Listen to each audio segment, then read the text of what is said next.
ውስጣችን ኃጢአተኛ እንደሆን አመንዝራ እንደሆን የሚገባን በጥንቃቄ ራሳችን ማወቅ ስንችል። ወደ ንጽህና ህይወት ለመግባት ሰዎች ራሳቸውን ማየት አለባቸው። ጊዜ ወስደው ትዳር ላይ ያሉ ሊሆን ይችላሉ፣ በግል ህይወት የሚኖሩ ሊሆን ይችላሉ። በማንኛውም ህይወት ውስጥ ያለ ሰው ራሱን በጥንቃቄ ማየት አለበት። አንቺ ሴት ሆይ መልከ መልካም ሆነሽ በእግዚአብሔር ፊት መታየት ትፈልጊያለሽን? ለመልክሽ ትጨነቂያለሽን?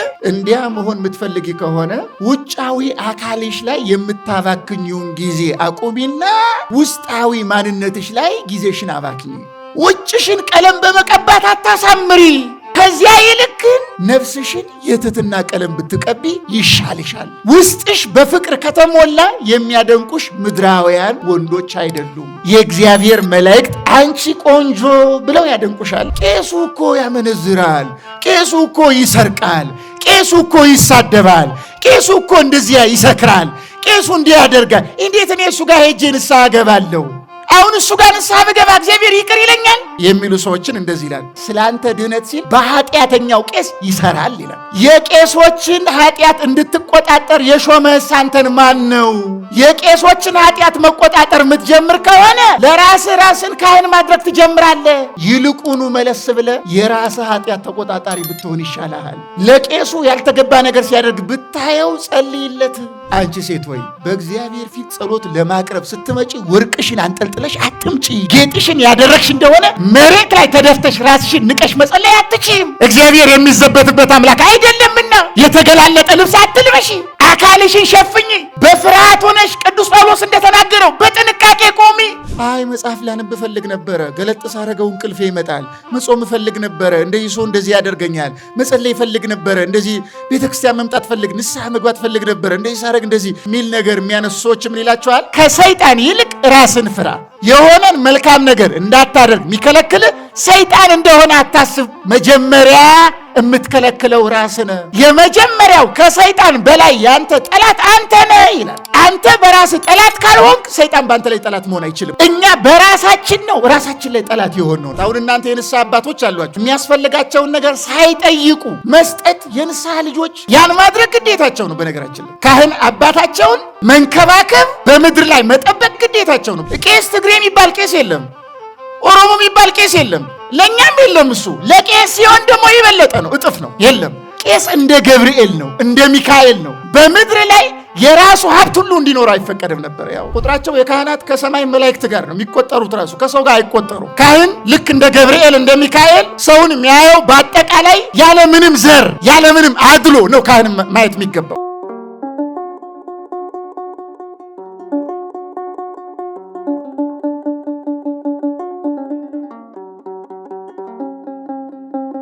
አሁን ዛሬ የማስተምረው ቅዱስ ዮሐንስ አፈወርቅ በሚል ርዕስ ነው።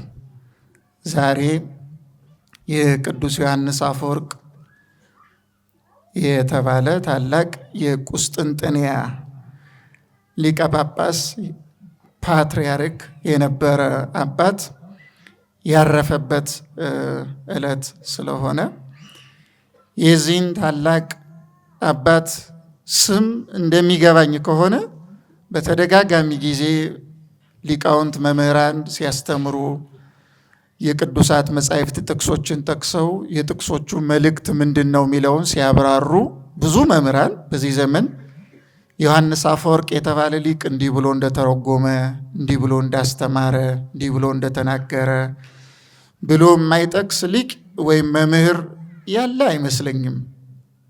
ብዙ ንባብ የሌላቸው እንኳ ምዕመናን ቢሆኑ እንኳ ይህንን ሊቅ ያውቁታል ብዬ አስባለሁ። በተደጋጋሚ ጊዜ ስለሚነገር ማለት ነው።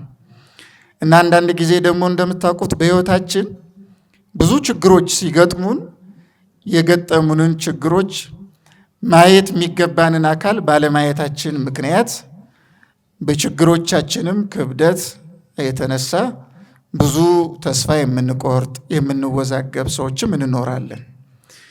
እንደዚህ አይነት ችግሮቻችን እንዲቀረፍና ምን አይነት አባቶች እንዳሉን ምን አይነት ቅዱሳን እናቶች እንደነበሩን እነሱን ብናያቸው ወደ ክርስቶስ መሄድ እንደምንችል ትምህርታቸው ወይም ንግግራቸው ወይም ሐሳባቸው ከሚያደርጉት ድርጊት ጋር የተስማማላቸው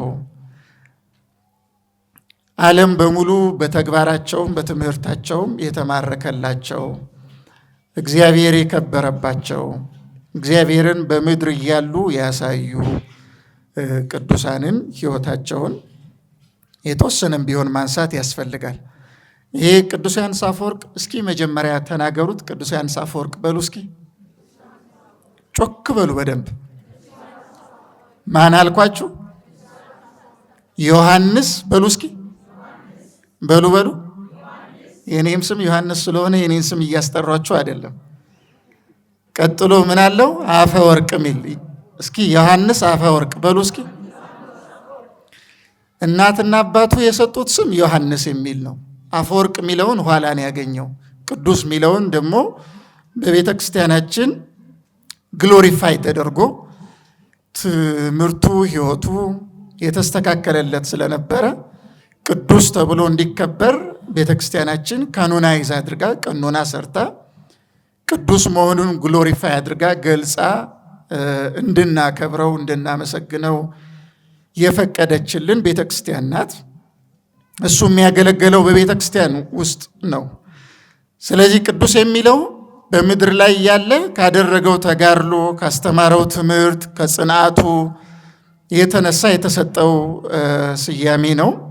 የሕይወት ቅድስናም አለው። ብዙ ድርሰቶችንም ደርሷል። የጥብቅና ስራዎችንም ሰርቷል።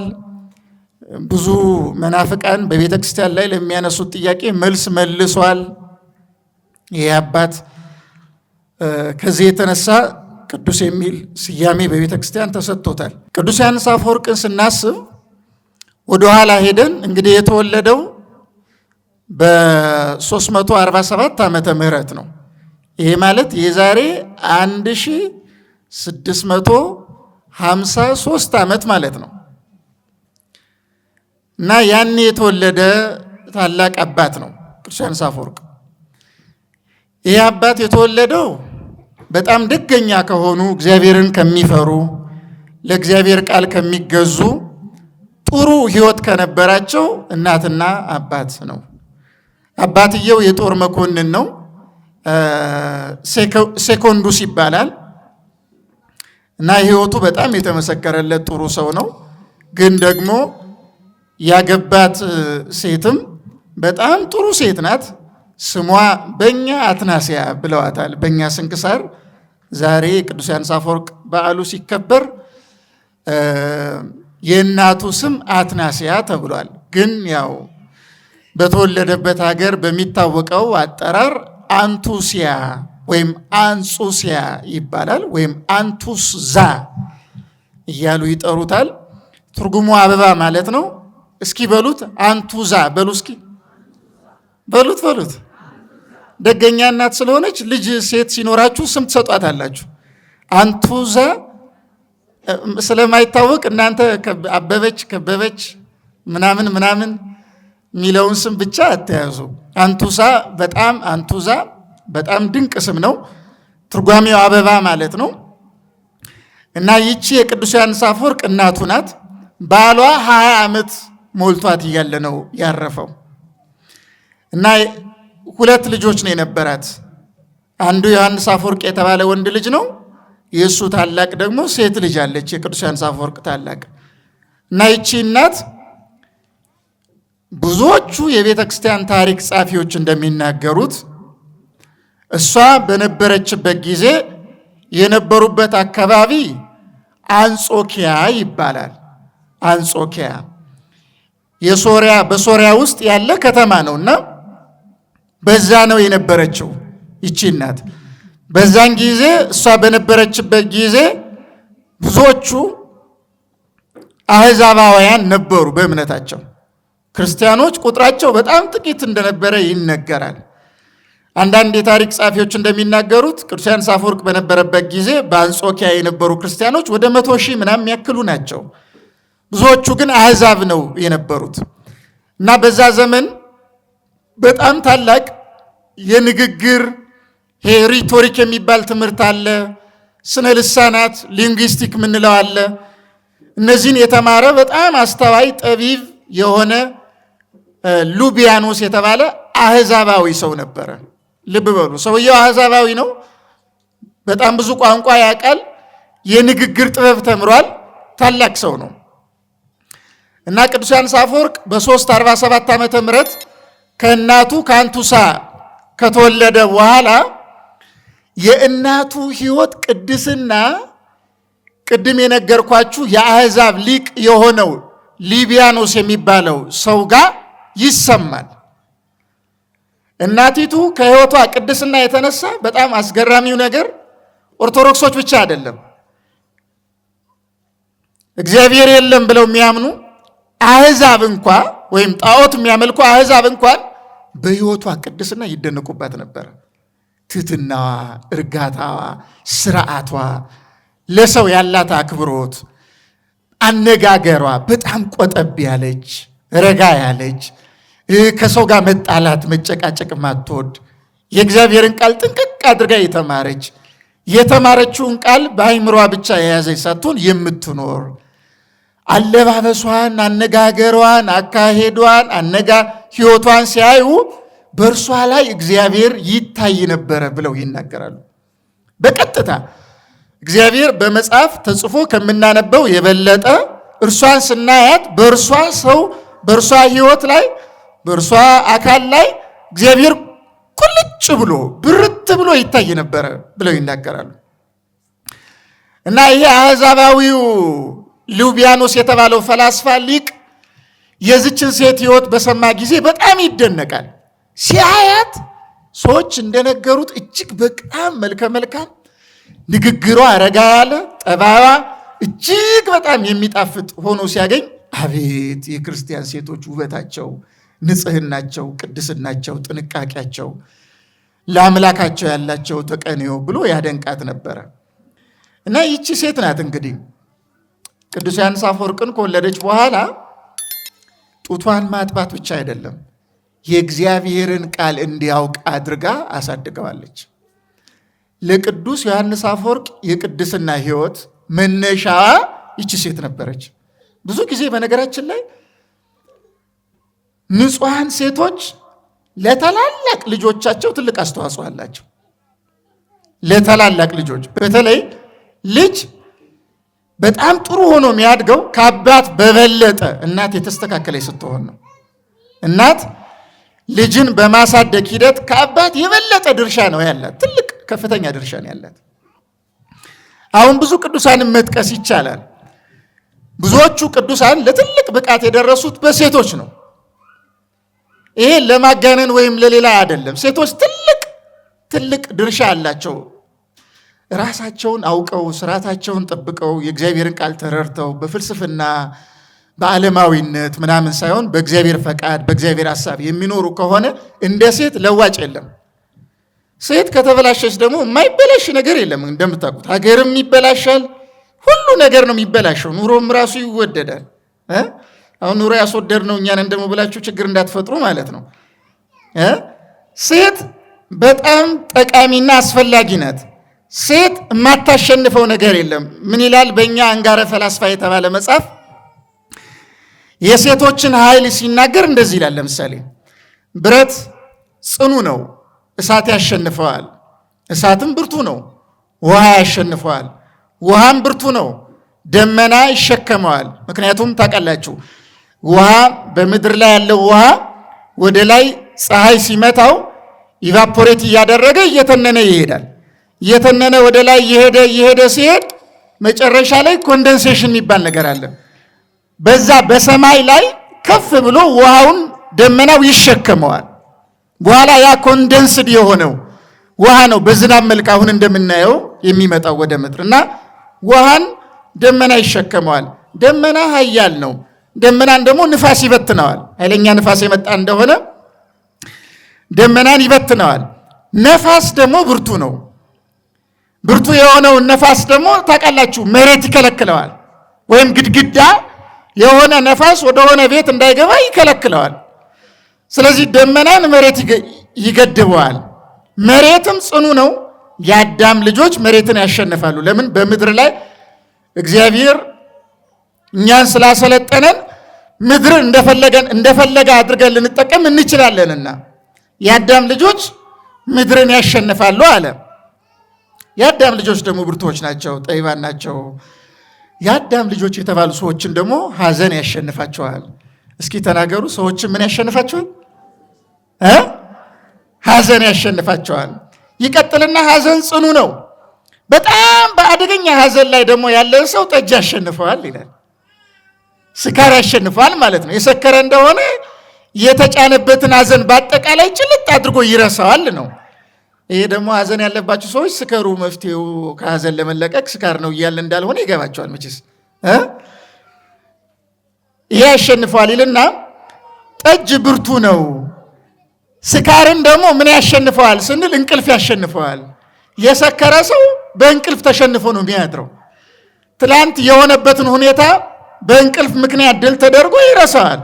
እንቅልፍ ደግሞ ብርቱ ነው። እንቅልፍን ደግሞ ሞት የተባለ ነገር ያሸንፈዋል። አሁን እነዚህም በሙሉ ኃያላን የተባሉ 10 ነገሮችን ጠቀሱና ሊቃውንት ምን ይላሉ? እነዚህን ኃያላን የተባሉ ነገሮችን እሳትንም ቢሆን የሰው ልጅንም ቢሆን ነፋስንም ቢሆን መሬትንም ቢሆን በአጠቃላይ አሁን የዘረዘርኳቸው በሙሉ ነው የሚሉት ሴት ታሸንፈዋለች። እየሰማችሁ ነው የምናገረው? ሁሉንም ሴት ታሸንፋለች ነው የሚለው። አሁን አደገኛ ሰው ቢኖር ንጉሥ ቢኖር በሴት ይሸነፋል። አዳም የፍጥረት ሁሉ የበላይ ነበረ። እግዚአብሔር አዳምን ክብር ሰጥቶ ፈጥሮት ነበረ። ሔዋንም ባያት ጊዜ ግን ተርበደበደ። ከእግዚአብሔር ቃል ይልቅ ወደ ሔዋን ዘንበል አለ፣ ሸርተት አለ፣ ሄደ። አሁንም እንደዛ ነው። ብርቱ የተባሉ ኃያላን የተባሉ አካላትን ሴቶች ያሸንፏቸዋል። ሴቶች ኃይላቸው በጣም ከፍተኛ ነው የሚጠቀሙ ከሆነ እና ብዙ ሴቶች ዓለምን ለውጠዋል፣ አስተካክለዋል። እና አሁን ታሪኮችን እያነሳው አልናገርም። በግሪክ የተደረገውን በህንድ የተደረገውን የህንድ ቤተክርስቲያንን የተሐድሶ መናፍቃን በታሪክ እንደሚነገረው ቤተክርስቲያኗን ከፍለዋት ለሁለት ሰንጥቀዋት ኦርቶዶክሳዊት ተዋህዶ ቤተክርስቲያንን ግማሿን ተሐድሶች ግማሿን ኦርቶዶክሳውያን እስኪወስዱ ድረስ ካህናት ከእንግዲህ ወዲህ በቤተክርስቲያን እንዴት ሆነን እናገልግል ብለው በቤተክርስቲያን የሚያገለግሉበትን አቅም እስኪያጡ ድረስ የህንድ ቤተክርስቲያን ትልቅ መከራ ውስጥ ገብታ ነበር። ያን ጊዜ የህንድ ቤተክርስቲያንን ከመከራ ያወጡት ሴቶች ናቸው፣ ተደራጅተው እናቶች ማለት ነው። በግሪክም እንደዛው ነው። አሁን ታሪኮችን በማንሳት ሰዓት አልወስድም፣ ግን በጣም ከዚህ የተገናኘ ብዙ ነገር አለው። ታላላቅ ቅዱሳን ብለን የምንጠራቸውንም ብናይ ለምሳሌ ጎርጎርዮስ ዘኑሲስ ብንል ሚስቲካል ቴዎሎጂስት ነው የሚባለው። በጣም ምስጢራዊ የሆነ በነገረ እግዚአብሔር የተራቀቀ ሊቅ ነው። ለትልቅ ብቃትና ለንቃት ያበቃችው ግን ታላቅ እህቱ ቅድስት ማክሪን የምትባል ናት። ቅዱስ ጎርጎርዮስ በጣም ሰነፍ እንቅልፋም የነበረ ሰው ነው። እሷ ግን ንቁ፣ አደገኛ፣ ጎበዝ፣ ጠንካራ ሴት ነበረች። ስለዚህ ወደ ቤተክርስቲያን ስትሄድ ጎርጎርዮስን ይዛው ትሄድ ነበር። አሁን ከምንቀደሳቸው ቅዳሴዎች መካከል አንዱ የቅዱስ ጎርጎርዮስ ዘኑሲስ ቅዳሴ ነው። በቅዳሴው መካከል ጎርጎርዮስ ዘኑሲስ ህብስቱና ወይኑን በሚፈትትበት ጊዜ ክርስቶስ በሕፃን ልጅ መልክ ይገለጥ ነበረ። ያን ጊዜ በቅዳሴው መካከል ያቅፈው ሁሉ ነበረ። እስከዚህ ብቃት የደረሰ ሊቅ ለዚህ ብቃት ያደረሰችው እና እህቱ ቅድስት ማክሪን ናት። አስተምራ ቤተክርስቲያን ትወስደዋለች። ቤተክርስቲያን ከሄዱ በኋላ እሷ ልክ አሁን እኛ ማህሌት እንደምንለው በእነሱ ቪጅልስ የሚባል የሌሊት ጸሎቶች ምንባባት አሉ። እነዚያ ምንባባት ጸሎቶቹ ነቅታ ተክታ ከልብ ሆና እያለቀሰች በምትከታተልበት ጊዜ ና ተከታተል ብላ ይዛው ስትሄድ እሱ ወዲያውኑ ሽልብ ይልና ይተኛል። ይዛው ሴት ትሄዳለች፣ ይተኛል። ይዛው ትሄዳለች። 3 ጊዜ ተኛ። 3 ጊዜ እግዚአብሔር መልአክ እየመጣ ቀሰቀሰው። በኋላ ላይ ሄደው የነበሩበት ቤተክርስቲያን የአርባ ሐራ ሰማዕታት ቤተክርስቲያን ስለነበረ እዛ እንዲተጋ እንዲጸልይ ልክ ጌታ እንዳስተማረው ተክታችሁ ጸልዩ እንዳለው ተክቶ እንዲጸልይ ይዛው ስትሄድ አሁንም እንቅልፍ ይዞት ሄደ። ያን ጊዜ አርባ ሐራ ሰማዕታት ተኝቶ እያለ መጡና ወጋ አደረጉት። ነቃ ሲል አንተ ሆይ ስለምን ትተኛለህ? በእኛ ቤተክርስቲያን መጥተህ ልትተጋ ሲገባ ለምን ተኝተህ ትገኛለህ? ብለው አነቁት። ከዛ በኋላ ጎርጎርዮስ ዘኑሲስ ነቃ። ከዛ በኋላ እንግዲህ በዛው ንቃት ተነስቶ የቤተ ክርስቲያን ትምህርቶችን ብዙ ነገሮችን ወደ ማወቅ ከፍታ የወጣ ታላቅ አባት ነው ጎርጎርዮስ ዘኑሲስ። እሱን ለዚህ ታላቅ ብቃት ያደረሰችው ግን እህቱ ቅድስት ማክሪን የምትባል እህቱ ናት። ሌላው ብዙ እንደዚሁ የተያያዙ ብዙ ቅዱሳን አሉ። ከዚሁ ጋር ተያይዞ ብዙ ቅዱሳንን ወደ ትልቅ ብቃት ያደረሱ እናቶቻችን አሉ። የሴቶችን ጥንካሬ፣ ብርታት፣ ትጋት በተመለከተ ደግሞ ቅዱስ ጎርጎርዮስ ዘኑሲስ የተባለ የቤተክርስቲያን ሊቅ ሲናገር ምን ይላል? ሴቶች ታውቃላችሁ ከወንድ በጉልበት እንዴት ነው ትበልጣላችሁ? ትበልጣላችሁ ወይ? ጀምረዋል። አሁን ወንድ ባላቸው የሚማቱ ሴቶች አሉ ይባላል። እናንተ ምስኪኖች ናቸው ግን አሉ ይባላል። በተፈጥሮ ከሴት ማን ነው በጉልበት ይበልጠው? ወንድ አይደለም? ናቹራል ነው። ይሄ ለምንድን ነው የሆነው? ይሄ የሆነው ወንዱ ጅል ስለሆነ ሴቲቱን ይመታታል እንጂ የሴት ጠባቂ ነው። ጠባቂ ነው፣ ዘበኛ ነው። እግዚአብሔር በተፈጥሮ ነው ያን ያደረገ። ኃይል የሰጠ ከጠላት እንድትጠብቃት እንጂ እሷ እንድታጠቃ አይደለም፣ እንድትመታ አይደለም። በተለይ ደግሞ ሚስቱን የሚመታ ሴትን ቅዱስ ባስልዮስ እኔ እብድ ነው እለዋለሁ ነው የሚለው። ለምን? እብድ ሰው ራሱ ላይ ያልተገባ ነገር ያደርጋል፣ የሚያደርገውን ነገር አያውቅም። እና ያላበደ ካልሆነ በቀር ራሱን በራሱ ሊመታ የሚችል ሰው አለ? የለም። ለወንድ ኃይል የሰጠው እግዚአብሔር ወንድ ጠባቂ ነው፣ ተንከባካቢ ነው ሲል ነው። እና ሴቶች ግን በተፈጥሮ ከወንድ በጉልበት ያንሳሉ፣ በቅድስና ግን አያንሱም። እና ጎርጎርዮስ ዘኑሲስ ምንድን ነው የሚለው? የሴቶችን ጥንካሬ በተመለከተ ሲናገር ማለት ነው። ለመሆኑ ይላል ከወንድ ጋር አነጻጽሮ ወንድ ልጅ በጠባዩ በመንፈሳዊ ጥንካሬው በብርቱ ስሜቱና ትጋቱ ከሴቶች እኩል ሊሆን የሚችለው መቼ ይሆን? መቼ ነው? ወንዶች ይሄን ደግሞ ሁላችሁም ሴቶቹ ደግሞ እንድትታጀሩበት አይደለም። በተፈጥሮ ሴቶች በመንፈሳዊት በጣም ጠንካሮች ናቸው ነው የሚለው።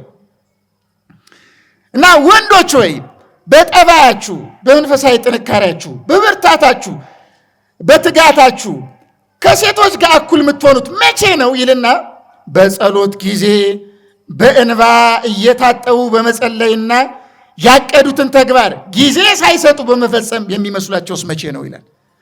ሴቶች ታውቃላችሁ ቶሎ ብለው ነው የሚያለቅሱት አይደለም? ማልቀሳቸው ጥሩ ነው። ከወንድ ከባላቸውን ጋር ሲጣሉ ቶሎ ያለቅሳሉ። እሱ ጥሩ ባይሆንም ግን በእግዚአብሔር ፊት ሲቆሙ ከወንድ በበለጠ ግን ርኅራኄ ስላላቸው በተፈጥሮ እግዚአብሔር የእናትነት ጠባይ ስላላበሳቸው ወደ ያለቅሳሉ ከልባቸው ሆነው። ስለዚህ ለጸሎት ሲቆሙ በተሰበረ ልቡና ሆኖ ማልቀስ ከወንድ በበለጠ በሴቶች ይጸናል ነው የሚለው። ማመን ራሱ እግዚአብሔርን ከጥልቅ ልቡና ማመንም ወንድም ያምናል፣ ግን ከወንድ የበለጠ በሴቶች ነው የሚጸናው። መታለልም ልክ እንደዚሁ ደግሞ በሴቶች ይጸናል። ቶሎ ደግሞ ይታለላሉ። እና እንደዚህ አይነት ጥንካሬ ያላቸው ነው የሚለው ይሄ ታላቅ የቤተ ክርስቲያን ሊቅ። ስለዚህ ቅዱስ ዮሐንስ አፈወርቅን የወለደችው እናቱ ቅድስት አንቱሳ በጣም ታላቅ እናት ናት፣ በጣም ትጉ ናት። እና ልጇን በትጋት ነው ያሳደገችው። እና ቅዱስ ዮሐንስ አፈወርቅ በዚች እናት እንክብካቤ ያድጋል። ካደገ በኋላ ወደ ቤተክርስቲያን ይሄዳል። የቤተክርስቲያን ትምህርት ከልጅነትም ጀምሮ ሲማር የነበረ እንደሆነ ሁሉም የታሪክ ጻፊዎች ይናገራሉ። በኋላ ላይ ግን እሱ በነበረበት ጊዜ የቁስጥንጥንያ ፓትርያርክ የነበረው አባ መላቴዎስ የተባለ አባት ነበረ። እነዚህ አባ መላቴዎስ የተባሉት አባት ቅዱስ ዮሐንስ አፈወርቅን 3 ዓመት ያስተምሩታል። 3 ዓመት የሃይማኖት ትምህርት ከተማረ በኋላ እንደገና ይሄ አይበቃኝም ብሎ 6 ዓመት ይማራል። ልብ በሉ 6 ዓመት እንደገና ከተማረ በኋላ 27 ዓመት ይሆነዋል። የተወለደው ልብ ብላችሁ አድምጡ፣ በ347 ዓመት ነው። በ374 ዓመተ ምህረት 9 ዓመት የእግዚአብሔርን ቃል በጥንቃቄ ከተማረ በኋላ ምን ያደርጋል? የዓለም ነገር በአጠቃላይ ያስጠላዋል።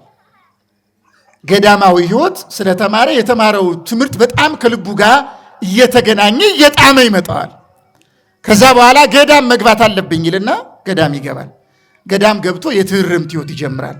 መጾም፣ መጸለይ፣ መስገድ እንደዚህ ያለ ነገር በቃ የትህርምት ሕይወት በሁለት ቀን አንድ ጊዜ ትንሽ የነገር መብላት እንደዚህ እና ምንድነው የሚሉት ሊቃውንት አጥንቱ እስኪቆጠር ድረስ ለ6 ዓመት በገዳም ገብቶ በብዙ ደዌ እስኪያዝ ድረስ ጽኑ ተጋድሎን አደረገ። ገዳማውያን ሰውነቱ አጥንት ወደ መሆን ስለመጣ ፈሩ ይላል ዮሐንስ አፈወርቅ። እያደመጣችሁ ነው የምናገረው።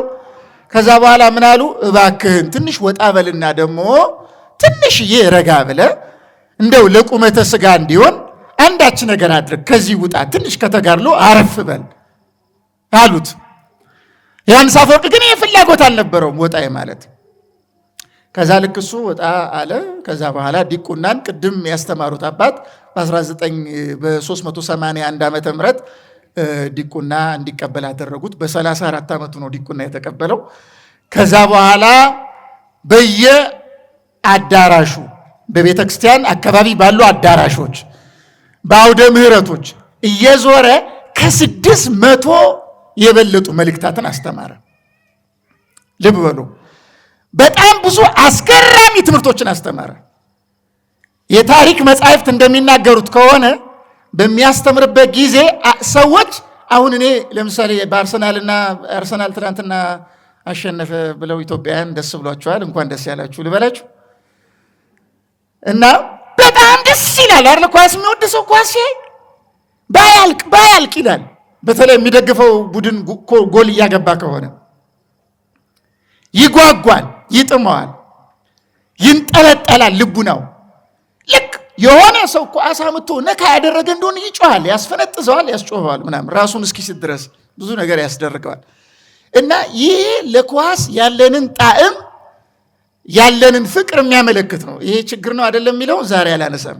ችግር መሆን አለመሆኑን ንጹሕ ልቡና በሚኖረን ጊዜ ለወደፊት እንረዳው ይሆናል። አሁን እሱን ላስተምርም ስላልሆነ አልናገርም።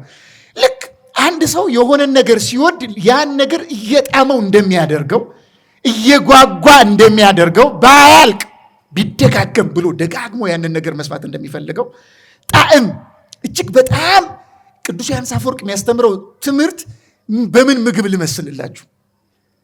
በምን አይነት ምግብ ልመስልላችሁ? እጅግ በጣም የሚጣፍጥ ዝም የሚያሰኝ እረ ተናገር አላለ 10 ሰዓት ቢያስተምር 10 ደቂቃ ያስተማረ ሁሉ መስሎ አይታይም። እና ምዕመናን ምን ያደርጉ ነበር? በትምህርቱ መካከል እያስተማረ እያለ ከትምህርቱ ጣዕም የተነሳ ያቋርጡት ነበር። እያጨበጨቡ እልልታ እያቀረቡ ያቋርጡት ነበር። በተደጋጋሚ ጊዜ እባካችሁ ዝም ብላችሁ ስሙኝ እያለ ጸጥ እያደረጋቸው ያስተምራል። እንደገና መቋቋም ያቀታቸዋል።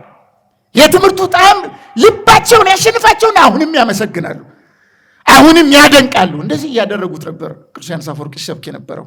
አስደናቂ የሆነ ትምህርት ነው የነበረው ይሄ ታላቅ ሊቅ ማለት ነው። ታዲያ ቅዱስ ዮሐንስ አፈወርቅ በዚህ መንገድ እያስተማረ በተለያየ ቦታ ያሉ ብዙ ሰዎችን በሃይማኖታቸው እንዲጸኑ በምግባራቸው እንዲቀኑ አድርጓል። በትምህርቶቹ መካከል በጣም ትምህርቶቹ የቅዱስ ዮሐንስ አፈወርቅ በጣም የተለዩ ትምህርቶች ናቸው። በጣም ወቀሳም ይወቅሳል፣ ደግሞ በፍቅር በእንክብካቤ መልክ የሚናገረው አለ። በሽታን ሲያገኝ በሽታን ቀጥታ ነው የሚያጠቃው። የአስተሳሰብ በሽታ ሊሆን ይችላል፣ የአረዳድ በሽታ ሊሆን ይችላል፣ የምናምን በሽታ ሊሆን ይችላል። ያን ሲያይ ቀጥታ ለምሳሌ ካህናት መካከል ገንዘብ የሚሰርቁ የሚያጭበረብሩ ሲያገኝ ያወግዛቸዋል። በተረዳ መንገድ ትክክለኛ በሆነ መንገድ ያን አድርገው ከሆነ ሲመትን የክህነት አገልግሎትን በገንዘብ ላይ መስርተው ያልተገባ ነገር የሚያደርጉ ጳጳሳትን በቅደም ተከተል ይከተላቸውና ያን ማድረጋቸውን ሲያረጋግጥ አውግዞ ነው የሚለየው። የቁስጥንጥንያ ፓትርያርክ በነበረበት ጊዜ ማለት ነው ቅዱስ ዮሐንስ አፈወርቅ። እሱ ብቻ አይደለም፣ ድሃ ከተበደለ አንድ ሰው በነገራችን ላይ በዮሐንስ አፈወርቅ ዘንድ እዚህ ጋር 1 ቢሊዮነር ቢኖርና እዚህ ጋር ደግሞ 10 ሳንቲ ያለው ቢኖር እኩል ነው የሚታዩት። ቢሊዮነሩ በፍጹም አይቀድምም ገንዘብ ስላለኝ ብሎ 1.1 አድሏዊነት የለውም። በፍጹም እኩል አድርጎ ነው የሚያየው። ቢሊዮነሩ ያልተገባ ነገር ከተናገረ በቀጥታ በሕዝብ ፊት ነው የሚናገረው። ንጉሥ ነው ብሎ አይፈራም። ምንድን ነው ባለጸጋ ነው ብሎ አይፈራም። ምን ይሁን በቀጥታ ይናገር። አስተካክል፣ ልክ አይደለህም ነው የሚለው። ሞቃት ነው ዮሐንስ አፈወርቅ፣ ሞቃት ነው። እውነት እንድትደበቅ አይፈልግም። ማንም ሰው ቢሆን ስርዓት ባለው መንገድ ፌር በሆነ ፍትሃዊ በሆነ መንገድ እንዲኖር ነው የሚፈልገው ዮሐንስ አፈወርቅ። ከዚህ የተነሳ ድሃዎች በተበደሉ ጊዜ ዮሐንስ አፈወርቅ ጋር ፍትህ ይሰጠናል ብለው ወደሱ ነው የሚሄዱት። ማንም ሰው ነገስታቱ ቢበድሏቸው እንኳን ዮሐንስ አፈወርቅ ጋር ከመጡ ፍትህ ያመጣላቸዋል። በቀጥታ ሄዶ ለአንድ ሰው እንኳን ቢሆን ይጠይቃል ዮሐንስ አፈወርቅ። መንጋ ኑሮ በአጠቃላይ ለራሱ አልነበረም፣ ለመንጋው ነው፣ ለበጎቹ ነው የኖረው። ህይወቱን በአጠቃላይ የጨረሰው ለበጎቹ በመጠንቀቅና በጎቹን ወደ እግዚአብሔር በማምጣት ነው። በጎቹ ያልተገባ ነገር ካደረጉ ደግሞ በቀጥታ ይወቅሳቸዋል። በተለይ ዮሐንስ አፈወርቅ በሚያስተምርበት ጊዜ ሴቶች ቤተክርስቲያን ሲመጡ መልበስ የሚገባቸውን አለባበስ በግልጽ ነው የሚነግራቸው። አሁን እንደኛ ዘመን አይደለም። በጥንቃቄ አሁን ይጠፋሉ፣ እንደዚህ ይሆናሉ ምናምን፣ እንደዚህ አይነት ነገር የለም። እሱ ጋር ለዘብ ምናምን የለም እንደዚህ አይነት ነገር። በስርዓት ያስተምራቸዋል፣ በጥንቃቄ ያስተምራቸዋል፣ በህይወት ያሳያቸዋል። ሲመጡ አንቺ ሴት ወይ በእግዚአብሔር ፊት ጸሎት ለማቅረብ ስትመጪ ወርቅሽን አንጠልጥለሽ አትምጪ ይላል። ጌጥሽን ያደረግሽ እንደሆነ መሬት ላይ ተደፍተሽ ራስሽን ንቀሽ መጸለይ አትችይም፣ እግዚአብሔር የሚዘበትበት አምላክ አይደለምና ነው የሚለው። የተገላለጠ ልብስ አትልበሺ፣ አካልሽን ሸፍኝ፣ በፍርሃት ሆነሽ ቅዱስ ጳውሎስ እንደተናገረው በጥንቃቄ ቆሚ ነው የሚለው። እንዲህም ብቻ አይደለም። አንቺ ሴት ሆይ መልከ መልካም ሆነሽ በእግዚአብሔር ፊት መታየት ትፈልጊያለሽን? ለመልክሽ ትጨነቂያለሽን? እንዲያ መሆን የምትፈልጊ ከሆነ ውጫዊ አካልሽ ላይ የምታባክኙን ጊዜ አቁሚና ውስጣዊ ማንነትሽ ላይ ጊዜሽን አባክኝ። ውጭሽን ቀለም በመቀባት አታሳምሪ። ከዚያ ይልቅ ነፍስሽን የትህትና ቀለም ብትቀቢ ይሻልሻል። ውስጥሽ በፍቅር ከተሞላ የሚያደንቁሽ ምድራውያን ወንዶች አይደሉም፣ የእግዚአብሔር መላእክት አንቺ ቆንጆ ብለው ያደንቁሻል ይላል። ለምን? የቅዱስ ዮሐንስ አፈወርቅ ዓላማው ሰዎች በአጠቃላይ ወደ እግዚአብሔር ሐሳብ እንዲሄዱ ነው። በምንም ነገር እንዲደለሉ አይደለም። ስለ ራሳቸውም ያልተገባ ሐሳብ እንዲያስቡ አይደለም። ዮሐንስ አፈወርቅ በጣም ጠንቃቃ ነው። ስለኛ ምግባር ደግሞ መናገር ሲጀምር ብዙ ትምህርት ነው የሚያስተምረው። ቅዱስ ዮሐንስ አፈወርቅ ሰይጣን እንዲሆን ያደረገው ብዙ ነገሮችን ይገልጻል። አንዱ ስንፍና ነው ይላል። እስኪ ተናገሩ፣ ምንድን ነው? ጮክ ብላችሁ ተናገሩ። ስንፍና በሉ እስኪ። ይህን ስንፍና የሚባለውን ነገር ቅዱስ ዮሐንስ አፈወርቅ ምንድን ነው የሚለው? የአንድ ክርስቲያን የዕለት ዕለት ፈተናው ነው ይላል። ክርስቲያኖች በክርስትና ሕይወት ጠንካራ እንዳይሆኑ፣ የእግዚአብሔርን ቃል እንዳያውቁ፣ ከዝሙት ኃጢአት እንዳይጠበቁ፣ ዝሙትን ድል እንዳያደርጉ፣ እንደ እግዚአብሔር ሐሳብ እንዳይጓዙ የሚከለክላቸው በዋነኛነት ስንፍና የተባለ ነገር ነው ይላል። ስንፍና ምን ያደርጋል ነው የሚለው? ለእግዚአብሔር እውነተኛ ስሜት እንዳይኖረን፣ ከውስጣችን እግዚአብሔር እንዳንጠማው እንዳናስበው ያደርገናል። ልብን ያደነድናታል ነው የሚለው፣ ልብን። ስለዚህ ይህንን ነገር ታገለው። ሰይጣን እንዲሆን የተደረገው ወይም ሰይጣን የሆነው አንዱ በስንፍናው ነው የሚለው። ክርስቲያኖችን ዕለት ዕለት የሚወቅሳቸውና የሚገሳቸው እባካችሁ ከስንፍና ራሳችሁን አላቁ። ለእግዚአብሔር ቦታ ይኑራችሁ፣ ለቃሉ ቦታ ይኑራችሁ፣ ለስርዓቱ ቦታ ይኑራችሁ፣ ለክርስቲያናዊ ሕይወት ቦታ ይኑራችሁ ነው የሚለው። በጨዋታ በተለይ እሱ በነበረበት ዘመን የፈረስ ግልቢያ ምናምን ነበረ። እነዛን በጣም ነው የሚወቅሳቸው። በነገራችን ላይ ጨዋታውን አይደለም፣ ሰዎች ከእግዚአብሔር ቃል ይልቅ በጨዋታው ይማረኩ ነበር። በዚህ ዘመን ቢኖር በእርግጠኝነት ስለ እግር ኳስ ጨዋታ ማንሳቱ አይቀርም። ሰዎች መማረክ ያለባቸው መገዛት ያለባቸው ለእግዚአብሔር ነው የሚሉት። እግዚአብሔርን ይኸው የተፈጠርከው እግዚአብሔርን ለማየት ነው። ሊጣፍጥ ሊያረካ ጊዜ ሊወስድ የሚገባው እግዚአብሔር ነው ብሎ ነው የሚያስተምረው ቅዱስ ዮሐንስ አፈወርቅ። ከዛ ቅዱስ ዮሐንስ አፈወርቅ ምንድን ነው የሚለው? አንድን ክርስቲያን የሚያሰኙት 4 ነገሮች አሉ ይላል። በጣም የተለመዱ ነገሮች ናቸው። ምናልባት አንዷን ትንሽ ጨምሬ እናገራለሁ። 4 ነገሮች እኛን ክርስቲያን እንድንሆን ያደርጉናል ይላል። ማለት ይህን የሚናገረው ለማን ነው? ለምዕመናን ነው። አምነው ተጠምቀው በቅባ ሜሮን ከብረው በቤተ ክርስቲያን ላሉ ምዕመናን አንድ ምዕመን አምኖ ተጠምቆ በቅባ ሜሮን ከብሮ የቤተ ክርስቲያን ስጋውን ደሙን ተቀብሎ የቤተ ክርስቲያን አካል ከሆነ በኋላ በዕለት ዕለት ሕይወቱ ሁልጊዜ ሊያደርጋቸው የሚገባ ክርስቲያን ተብሎ እንዲጠራ የሚያደርጉት 4 ነገሮች ናቸው ይልና የተለመዱ ናቸው። 1ኛ ጾም፣ 2ኛ ጸሎት፣ 3ኛ ምጽዋት፣ 4ኛ ቅዱሳት መጻሕፍትን ማንበብ ነው ይላል። እስኪ 4ኛውን ትንሽ እናገራለሁ። እስቲ በሉ ቅዱሳት መጻሕፍትን ማንበብ በሉ። እስኪ ጮክ በሉ በደንብ። አንድ ጥያቄ ልጠይቃችሁ። እናንተ ኦርቶዶክሶች ነን አይደለም? እንጃ ናችሁ አይደላችሁ? በጋራ ነን አይደለንም? ድምጻችሁ ግን አይደለንም ያስመስላል። ቅር ብሏችኋል ነው ወይስ ጀግኖች ልበላችሁ? ኦርቶዶክሶች ነን አይደለንም? ነን አይደለም? እግዚአብሔር በቸርነቱ እውነተኛ ኦርቶዶክስ እንድንሆን ይርዳል። አሁን አንድ ጥያቄ ልጠይቃችሁ። ከቤተ ክርስቲያን መጻሕፍት መካከል ያነበባችሁት መጽሐፍ አለ? አንብባችሁ ታውቃላችሁ? የቤተ ክርስቲያን መጻሕፍት ስለ ማርያም፣ ስለ ቅድስት ድንግል ማርያም ቅድስና ሊሆን ይችላል፣ ንጽህና ሊሆን ይችላል፣ የአምላክ እናትነት ሊሆን ይችላል፣ ድንግልና ሊሆን ይችላል። አንብባችሁ ታውቃላችሁ? ስለ አምላካችን ስለ መድኃኒታችን ስለ ኢየሱስ ክርስቶስ ሊሆን ይችላል። አንብባችሁ ታውቃላችሁ? ስለ ሰማዕታት ስለ ጻድቃን ሊሆን ይችላል፣ ስለ መላእክት ሊሆን ይችላል። ታነባላችሁ መጻሕፍት? ትገዛላችሁ መጻሕፍት? አብዛኞቻችንማ አናነብም። እኔ ያው መጽሐፍም ስለምጽፍ አውቀዋለሁ። አሁን እዚህ ስንት ሺህ ሰው አለ ስንት ሺህ ሰው አለ። ግን አብዛኛው ኮማ ላይ እንደዚህ ብሎ ግሉኮስ እንደተደቀነልበት በሽተኛ እንደዚህ ድንዝዝ ብሎ ስለ ማርያም ተጽፏል አልሰማም፣ ስለ ቄርሎስ ተጽፏል አልሰማም፣ ስለ ተክለ ሃይማኖት ተጽፏል አልሰማም፣ አርሰናል ያለው ጨዋታ አለው እንዴ ብሎ ነው የሚሄደው። በአደገኛ ጥቃት ውስጥ ነው ያለ ነው።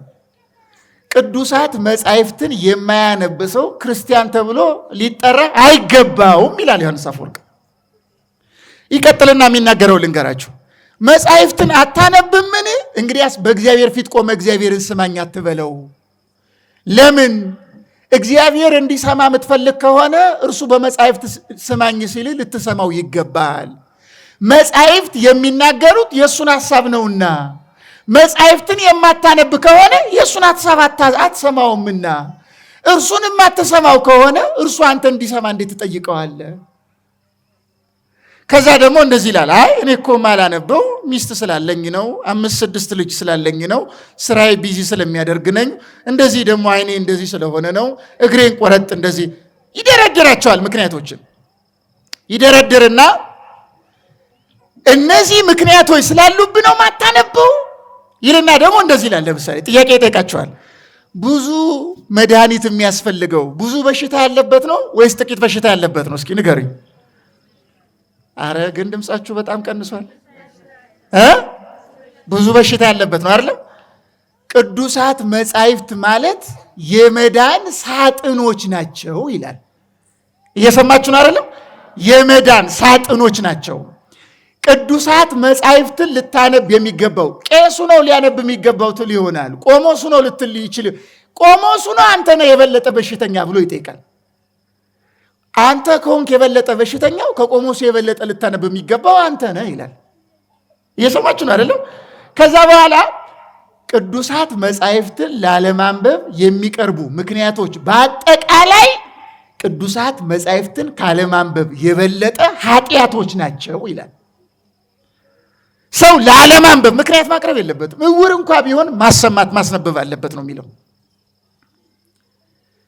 መጻሕፍትን እንዳናነብ የሚቀርቡ ምክንያቶች በአብዛኛው ሰይጣናዊም ናቸው። ደግሞ ለዚህ ነው አያችሁ ኦርቶዶክሳውያን ችግር ሲገጥመን ፈተና ሲገጥመን በትዳር ላይ በልጅ አስተዳደግ ላይ በምናምን አሁን የትዳር ሕይወትን በተመለከተ አባታችን መጋቢ አእላፍ ቀሲስ ዮናስ እዚህ እያስተማራችሁ ነው። ማክሰኞ አይደለም ተጀምሯል። ተከታተሉ በደንብ። እነዚህም በተመለከተ ልፍታ ምን ችግሮች እንዴት አድርጌ ልቅረፍ፣ በእግዚአብሔር ሐሳብ እንዴት አድርጌ ላስተካከል ብለን ጥያቄ ስንጠይቅ መጻሕፍት ላይ ነው የምናገኘው መልሱ። መጽሐፍ ማናነብ ከሆነ የገጠመንን ፈተና እንዴት አድርገን ልናመጥል እንችላለን? በአንድ በኩል ወደ ፈተና እንዳንገባ ይጠብቁናል፣ በሌላ በኩል ፈተና ውስጥ ካለን መፍትሄ ይሰጡናል መጻሕፍት። ስለዚህ ክርስቲያን እንዲሆን የሚያደርጉት ቅዱሳት መጻሕፍት ናቸው ይላል። አሁን ደግሞ አንድ ጥያቄ ይጠይቃል። እናንተ በጋራ ይህን ትሉታላችሁ። እኛ እስኪ በሉ ለራሳችን በራሳችን የምን ምክንያቶች ነን? በሉ እንደገና እኛ ለራሳችን በራሳችን የምን ምክንያቶች ነን? ይሄን የሚያነሳው ዮሐንስ አፈወርቅ ምንድነው የሚለው?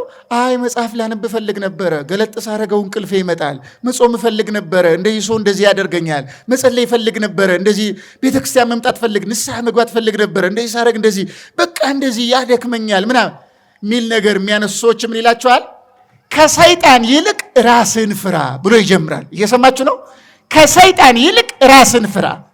የሆነን መልካም ነገር እንዳታደርግ የሚከለክል ሰይጣን እንደሆነ አታስብ። መጀመሪያ የምትከለክለው ራስን። የመጀመሪያው ከሰይጣን በላይ ያንተ ጠላት አንተ ነህ ይላል። አንተ ነህ ይላል። አንተ በራስ ጠላት ካልሆንክ ሰይጣን በአንተ ላይ ጠላት መሆን አይችልም ነው የሚለው ዮሐንስ አፈወርቅ። በራሱ ለራሱ ጠላት ያልሆነን ሰው ሰይጣን ሊያጠቃውም ያሸንፈውም አይችልም ነው የሚለው። እኛ በራሳችን ነው ራሳችን ላይ ጠላት የሆነው ነው የሚለው ዮሐንስ አፈወርቅ። ተመልከቱ፣ ይሄ ሊቅ በጥንቃቄ እያንዳንዷን ቁስል ፈልጎ ነው መድኃኒት የሰጠው። ምን እያለ ነው? ይሄ በሌላ አነጋገር አንተ ማን እንደሆንክ፣ ምን አይነት ሐሳብ እንዳለ፣ ምን አይነት ኑሮ እንደምትመራ፣ ምን አይነት እቅድ እንዳለ፣ ምን አይነት ንግግር እንዳለ፣ የዕለት ዕለት ውሎ፣ የዕለት ዕለት ንግግር፣ የዕለት ዕለት ሐሳብ፣ የዕለት ዕለት ተግባር እስኪ መርምረው ነው የሚለው። ራሱን ማወቅ ያልቻለ ሰው እግዚአብሔርን ማወቅ አይችልም። ራሱን ማወቅ ያልቻለ ሰው ራሱን ማስተካከል አይችልም። ራሱን ማወቅ ያልቻለ ሰው የእግዚአብሔርን ጸጋ መቅመስ አይችልም። ራሱን ማወቅ ይኸው ትህትና ብንል ራስን ከማወቅ ነው የሚጀምረው። ሰው ራሱን ካላወቀ ራሱን ዝቅ ማድረግ አይችልም፣ በፍጹም አይችልም። ራሳችን ኃጢአተኛ እንደሆን አመንዝራ እንደሆን የሚገባን በጥንቃቄ ራሳችን ማወቅ ስንችል ነው። ራሳችን ካላወቅን ግን ራሳችን ጻድቅ እንደሆን፣ ንጹሕ እንደሆን፣ ክቡር እንደሆን አድርገን ልናስብ እንችላለን።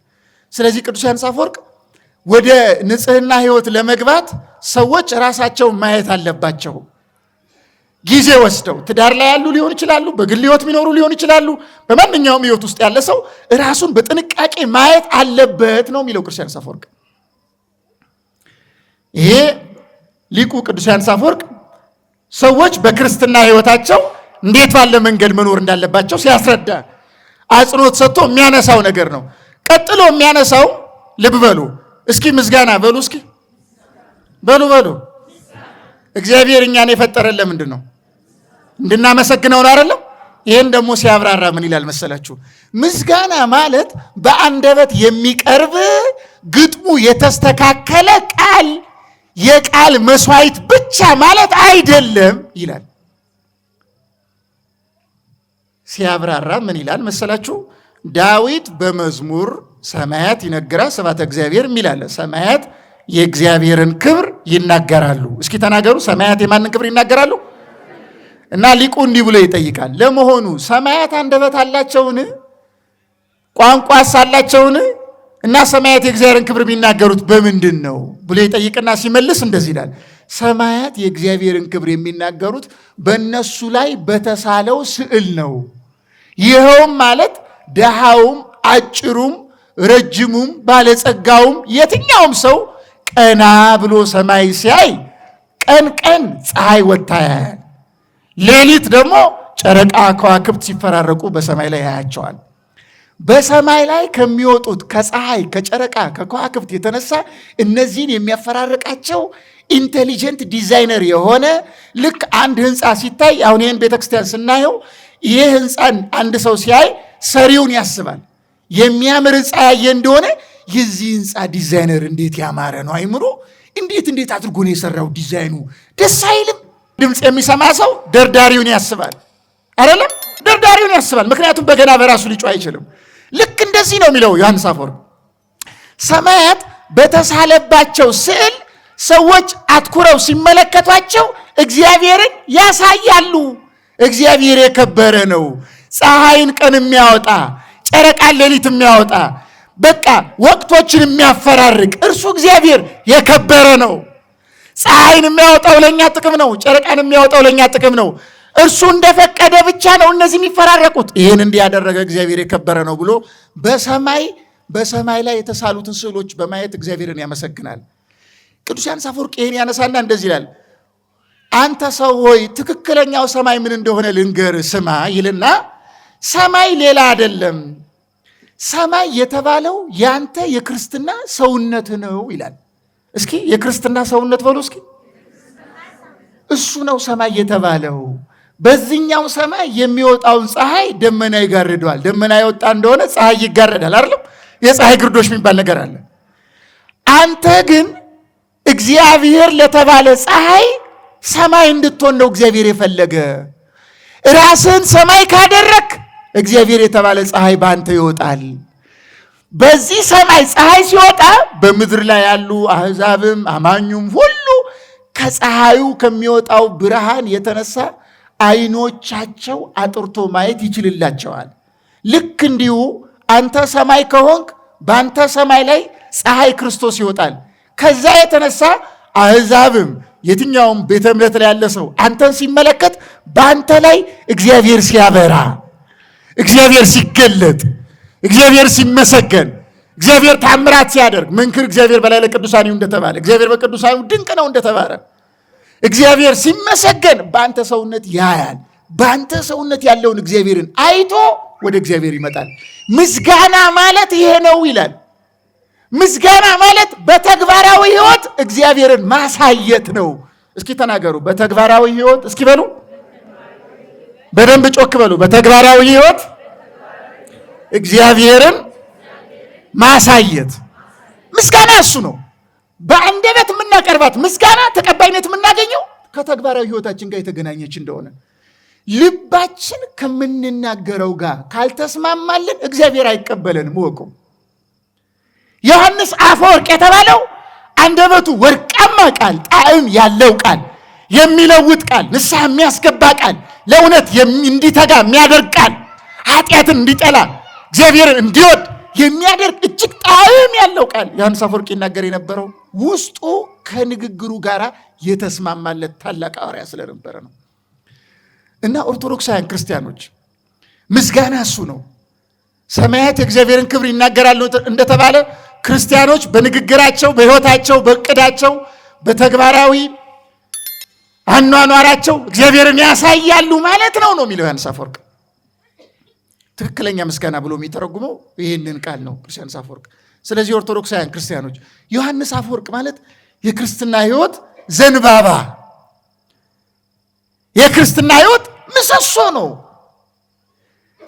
ለቅዱስ ዮሐንስ አፈወርቅ ደግሞ አብነቱ ቅዱስ ጳውሎስ ነበረ። በነገራችን ላይ ዮሐንስ አፈወርቅ ሲያስተምር በትምህርቱ ጳውሎስን አየዋለሁ ይላል። ዕለት ዕለት ነው የሚለው። በነገራችን ላይ በጣም የሚወደው ሐዋርያ ቅዱስ ጳውሎስ ነው። ለምን? ጳውሎስ መዶሻ ነዋ። አሕዛብንም ሕዝብንም ቀጥቅጦ የክርስቶስ ያደረገ ነው። 14 መልእክታትን የጻፈ ነው። ቅዱስ ዮሐንስ አፈወርቅ ያልጻፈው የለም። ስለ ድንግልና ጽፏል። ስለ ጋብቻ ሕይወት ጽፏል። ስለ ምናኔ ሕይወት ጽፏል። በጣም ብዙ መጻሕፍቶች ነው ያሉ። ብዙ መልእክታትን ነው የላከው።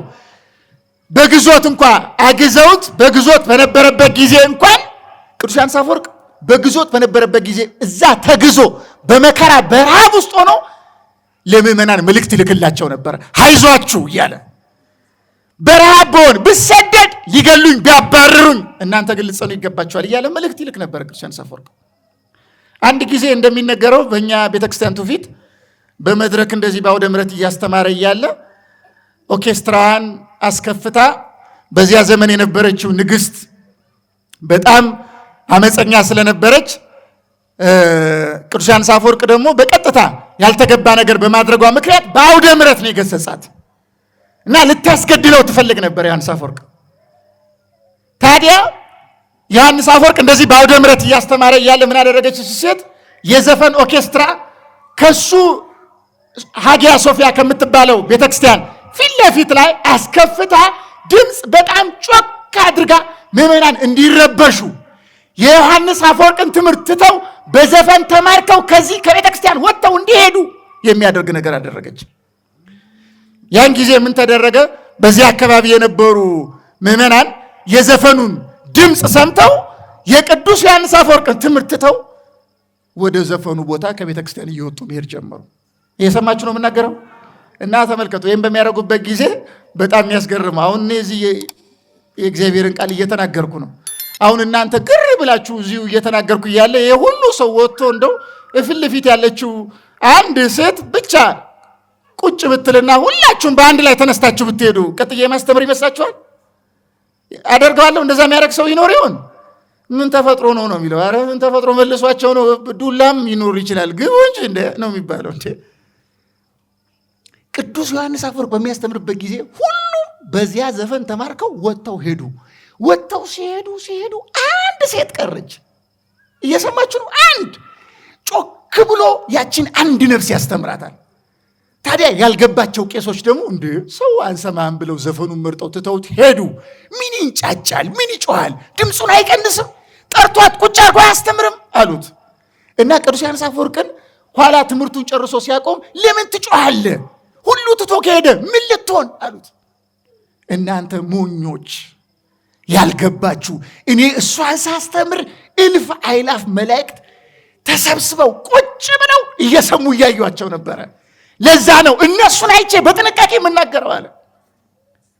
እግዚአብሔርን እያየ የሚያስተምር ክብሬ ተነካ ማይል እኔ አፈወርቅ ሆኜ ንግግሬ ያማረ ሆኖ ጥበብ ተምሬ ተጠንቅቄ እያስተማርኩ ይሄ ሁሉ ሰው ትቶኝ ይሄዳል አላለም። ክብሬ አላለም። ተመልከቱ፣ ለአንድ ነፍስ የሚጠነቀቅ ጠንቃቃ አባት ነበር ቅዱስ ዮሐንስ አፈወርቅ። አያችሁ፣ እኛ ይሄን አባት ብናየው ምንድን ነው? እስኪ ተመልከቱ፣ ይሄን አባት ብናየው መንፈሳዊ ዕውቀት፣ የቅድስና ሕይወት፣ ትዕግስት፣ ጽናት፣ መከራን ሳይሰቀቁ መቀበል፣ ስለ ክርስቶስ መሰደድ፣ ጳጳስ ነኝ ብሎ ራስን አለማዘማነን። በተለይ በነገራችን ላይ ቅዱስ ባስልዮስና ቅዱስ ዮሐንስ አፈወርቅ የተከራከሩ አንድ ኦን ፕሬስ ቱ ሁድ የምትባል አንዲት መጽሐፍ አለች። በእንግሊዝኛ ያለች፣ አሁን ወደ አማርኛም ተተርጉማለች መጽሐፊቱ። እና ይቺ መጽሐፍ የክህነትን ክብር ቅዱስ ዮሐንስ አፈወርቅና ቅዱስ ባስልዮስ የተከራከሩ የጻፏት ናት። ቅዱስ ዮሐንስ አፈወርቅ ከብቃቱ የተነሳ ክህነት ሊቀበል እንደሚገባው ቅዱስ ባስልዮስ ሲያስጠነቅቀው ክህነት እኔ ልቀበል አይገባኝም አልመጥንም ብሎ ይሸሽ ይፈራ ነበረ። ጥቅስ ይጠቅስለታል ባስልዮስ፣ ኧረ አይደለም ይለዋል። አንተ ካልተቀበልክ ማን ነው ቄስ ሊሆን የሚችለው? ካህን ሊሆን የሚችለው ማን ነው? ተቀበልና መንጋውን ጠብቅ። ኧረ የተቀበልኩትን አልቻልኩም። ክህነት እኮ ማለት እሳት ነው። ሳልበቃ ሳልነጻ ሳልቀደስ እንደ እግዚአብሔር ሐሳብ ሳልኖር አልቀበልም በፍጹም። ሊሾሙት ይመጣሉ፣ ይደበቃል፣ ይሸሻል፣ ይሮጣል። ባስልዮስንም ያስፈራራዋል። ክህነት እሳት መሆኗን ልንጠነቀቅም እንደሚገባ አጽንቶ ያስተማረ ቅዱስ ዮሐንስ አፈወርቅ ነው። ካህናትን ደግሞ አሁን በእኛ በኢትዮጵያ ኦርቶዶክስ ቤተክርስቲያን ትውፊት አሁን ላይ ባለው ቄሶች በኢትዮጵያ ምድር ላይ ብዙ ክብር ያላቸው አይመስለኝም። እነሱም እውቀቱ ብዙ አላቸው፣ መንጋውን በስርዓቱ ይጠብቃሉ የሚለውን ፈጣሪ ነው የሚያውቀው። በዛ በጣም ጉድለታችን እንኳን እኛ ሰይጣን ራሱ መስክር አንለውም እንጂ ይናገረዋል። ምን ያህል ጉድለት እንዳለ ማለት ነው ይታወቃል። ግን ካህናት በጣም እንክብካቤ ደግሞ እንደሚያስፈልጋቸው የሚያስፈልጋቸውን ነገር በሙሉ ማሟላት። አሁን እናንተ የንስሐ አባቶች አሏችሁ። ጀግና ስለሆናችሁ የንስሐ አባቶቻችሁ ህይወታቸው ምንድን ነው? ልጃቸው፣ ትዳራቸው፣ ቤታቸው እንዴት ነው የሚኖሩ ምናምን ይሄን ጠንቅቆ አውቆ ተረርቶ የሚያስፈልጋቸውን ነገር ሳይጠይቁ መስጠት የንስሐ ልጆች ግዴታ ነበረ። ያን ማድረግ ግዴታቸው ነው። በነገራችን ላይ ካህን አባታቸውን መንከባከብ፣ በምድር ላይ መጠበቅ። ካህናት ታውቃላችሁ ቁጥራቸው ከኛ ጋር አይደለም።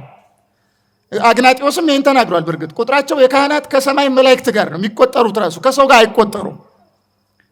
ካህን ልክ እንደ ገብርኤል እንደ ሚካኤል ሰውን የሚያየው በአጠቃላይ ያለምንም ዘር ያለምንም አድሎ ነው ካህን ማየት የሚገባው። መርጦ ለምሳሌ ከዚህ መካከል ትግርኛ ተናጋሪው ትግሬ ነው አይደለም ብሎ መርጦ ቄስ ንስሐ የሚገባ ከሆነ ሌላ ቀኖና ያስፈልገዋል። ቄስ ትግሬ የሚባል ቄስ የለም፣ ኦሮሞ የሚባል ቄስ የለም፣ ለእኛም የለም። እሱ ለቄስ ሲሆን ደግሞ የበለጠ ነው፣ እጥፍ ነው። የለም ቄስ እንደ ገብርኤል ነው፣ እንደ ሚካኤል ነው። በምድር ላይ የራሱ ሀብት ሁሉ እንዲኖር አይፈቀድም ነበር። ያው ችግሮች ነው እንጂ አሁን በሌላው ዓለም ብታዩ በአብዛኛው አንዳንዶች ትንሽ ወጣ ሚል ይኖራል፣ ግን ሕጉ የሚናገረው እሱን ነው። ካህናት የሚያስፈልጋቸው ነገር በሙሉ ይደረግላቸዋል፣ ይዘጋጅላቸዋል፣ በጥንቃቄ ያገለግላሉ እግዚአብሔርን። ያንን ነው የሚያደርጉት ካህናት። እና ካህናትን በተመለከተ ዮሐንስ አፈወርቅ ብዙ ነገር ነው ያስተማረው። ለምሳሌ እንደዚህ ይላል፣ ቄሱ እኮ ያመነዝራል፣ ቄሱ እኮ ይሰርቃል፣ ቄሱ እኮ ይሳደባል፣ ቄሱ እኮ እንደዚያ ይሰክራል፣ ቄሱ እንዲህ ያደርጋል። እንዴት እኔ እሱ ጋር ሄጄ ንስሐ እገባለሁ? አሁን እሱ ጋር ንስሐ ብገባ እግዚአብሔር ይቅር ይለኛል የሚሉ ሰዎችን እንደዚህ ይላል። አንተ ሰው ሆይ እግዚአብሔር በበለዓም አህያ ሲናገር አልሰማህምን? እየሰማችሁ ነው የምናገረው። በበለዓም አህያ ሲናገር አልሰማህምን? ምን እንኳ ቄሱ ቢከፋ ከበለዓም አህያ ሚያንስ ይመስልሃልን? እግዚአብሔር በበለዓም አህያ ከሰራ ስላንተ ድህነት ሲል በኃጢአተኛው ቄስ ይሰራል ይላል። የቄሶችን ኃጢአት እንድትቆጣጠር የሾመህስ አንተን ማን ነው? የቄሶችን ኃጢአት መቆጣጠር የምትጀምር ከሆነ ራስን ካህን ማድረግ ትጀምራለህ። ይልቁኑ መለስ ብለህ የራስህ ኃጢአት ተቆጣጣሪ ብትሆን ይሻልሃል። ቄሱን የሚቆጣጠረው የሾመው እግዚአብሔር ነው። ለቄሱ ያልተገባ ነገር ሲያደርግ ብታየው ጸልይለት። እኔ እኮ እሱ ምግባር ከሌለው ስርዓት ከሌለው የማያደርገውን ነገር አድርጉ እያለ የሚናገር ከሆነ እንዴት ሆኜ ነው እኔ ክርስቲያን ልሆን የምችለው? ደግሞ ትል እንደሆነ ይላል። ለምን እሱን ህይወቱን ታያለ? ለአንተማ ለክርስትና ህይወት ጳውሎስ እኮ አለልህ። ጳውሎስን አታየው? ዮሐንስ እኮ አለልህ። ዮሐንስን አታየውም? ወንጌላዊውን ዮሐንስ ላይ ቄሱ ላይ ያገኘውን ነውር ታገኛለህ ይላል።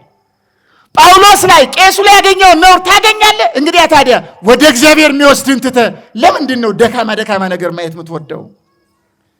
እያለ ካህናትን ክብር ልንሰጣቸው እንደሚገባ፣ ካህኑ ደግሞ በተለይ ለእኛ እንዴት እንደሚተጋ አሁን ሰዓት ስለሚወስድ ነው እንጂ ብዙ ትምህርቶችን ያስተማረው ቅዱስ ዮሐንስ አፈወርቅ።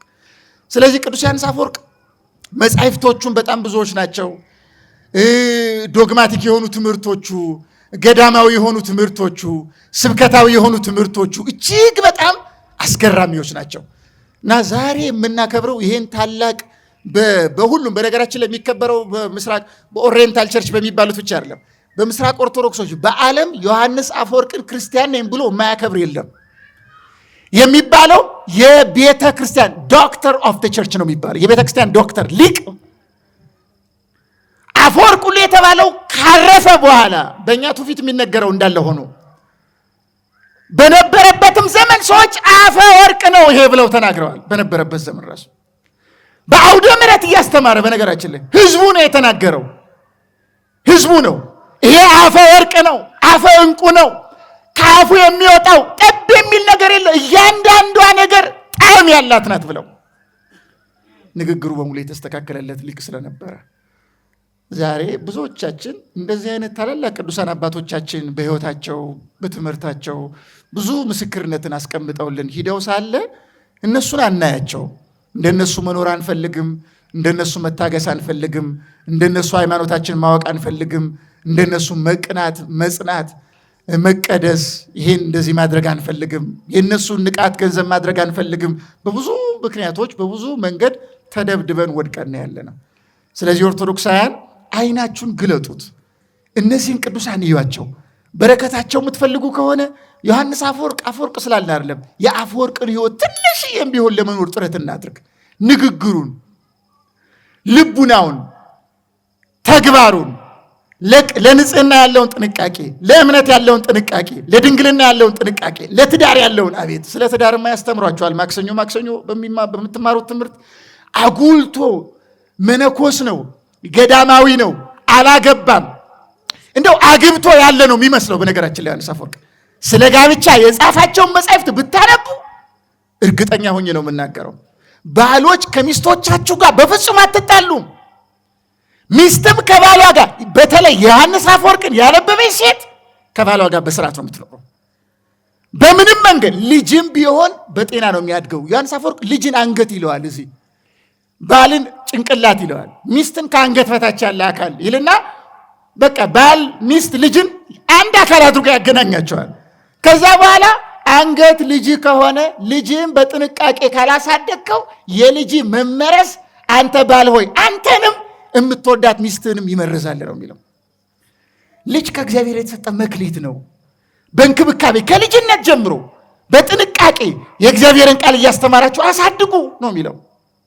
ያን ካደረጋችሁ፣ በተለይ ሴቶች ደግሞ በደንብ ተምረው ጠንቅቀው ልጆቻቸውን በጥንቃቄ ካሳደጉ ይህን ካደረግሽ ነው የሚለው እናትን። አንቺ እናት ሆይ በተለይ ሴት ልጅሽን ይላል በጥንቃቄ ያሳደግሻት እንደሆነ ባሏን ብቻ አይደለም የምትጠብቂው፣ ልጆቿንም ብቻ አይደለም የምትጠብቂው፣ አካባቢውን ነው የምትጠብቂው፣ የምትኖርበትን ሀገር ነው የምትባርኪው ነው የሚለው እና ይሄ ሊቅ በሁሉም ዘርፍ በደንብ አድርጎ በጥንቃቄ ያስተማረ የቤተ ክርስቲያናችን ታላቅ አባት ነው።